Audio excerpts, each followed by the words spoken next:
ಗೌರವಾನ್ವಿತ ವೀರೇಂದ್ರ ಹೆಗ್ಗಡೆಜಿ ಅವರನ್ನು ನಾವು ಇವತ್ತು ಭೇಟಿ ಮಾಡಿದ್ದೇವೆ. ಅವರು ಬಹಳ ನೊಂದಿದ್ದಾರೆ ಅಂತಕ್ಕಂಥದ್ದು ನಮಗೆ ಮನವರಿಕೆ ಆಗಿದೆ. ಶ್ರೀ ಕ್ಷೇತ್ರದ ಭಕ್ತರಲ್ಲೂ ಕೂಡ ಇದೇ ರೀತಿಯ ಒಂದು ನೋವಿನ ಸಂಗತಿ ಇದೆ.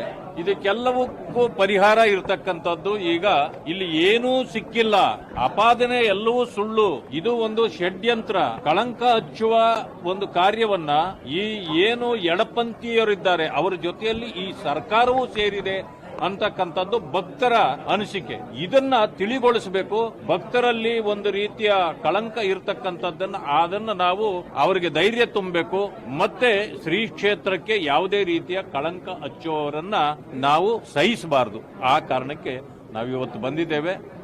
ಮಂಜುನಾಥರ ದರ್ಶನ ಆಗಿದೆ. ನಾವೆಲ್ಲರೂ ಸೇರಿ ಈ ಶ್ರೀ ಕ್ಷೇತ್ರದ ಪರವಾಗಿ ನಾವು ಇದ್ದೇವೆ ಅಂತಕ್ಕಂಥದ್ದನ್ನ ನಾನು ಹೇಳಲಿಕ್ಕೆ. ಗೌರವಾನ್ವಿತ ವೀರೇಂದ್ರ ಹೆಗ್ಗಡೆಜಿ ಅವರನ್ನು ನಾವು ಇವತ್ತು ಭೇಟಿ ಮಾಡಿದ್ದೇವೆ. ಅವರು ಬಹಳ ನೊಂದಿದ್ದಾರೆ ಅಂತಕ್ಕಂಥದ್ದು ನಮಗೆ ಮನವರಿಕೆ ಆಗಿದೆ. ಶ್ರೀ ಕ್ಷೇತ್ರದ ಭಕ್ತರಲ್ಲೂ ಕೂಡ ಇದೇ ರೀತಿಯ ಒಂದು ನೋವಿನ ಸಂಗತಿ ಇದೆ.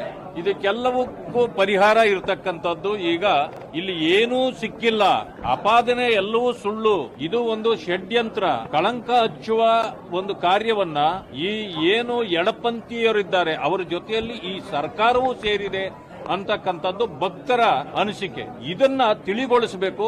ಭಕ್ತರಲ್ಲಿ ಒಂದು ರೀತಿಯ ಕಳಂಕ ಅದನ್ನ ನಾವು ಅವರಿಗೆ ಧೈರ್ಯ ತುಂಬಬೇಕು. ಮತ್ತೆ ಶ್ರೀ ಕ್ಷೇತ್ರಕ್ಕೆ ಯಾವುದೇ ರೀತಿಯ ಕಳಂಕ ಹಚ್ಚುವವರನ್ನ ನಾವು ಸಹಿಸಬಾರದು. ಆ ಕಾರಣಕ್ಕೆ ನಾವಿವತ್ತು ಬಂದಿದ್ದೇವೆ. ಮಂಜುನಾಥರ ದರ್ಶನ ಆಗಿದೆ. ನಾವೆಲ್ಲರೂ ಸೇರಿ ಈ ಶ್ರೀ ಕ್ಷೇತ್ರದ ಪರವಾಗಿ ನಾವು ಇದ್ದೇವೆ ಅಂತಕ್ಕಂಥದ್ದನ್ನ ನಾನು ಹೇಳಲಿಕ್ಕೆ ಬಯಸ್ತೇನೆ.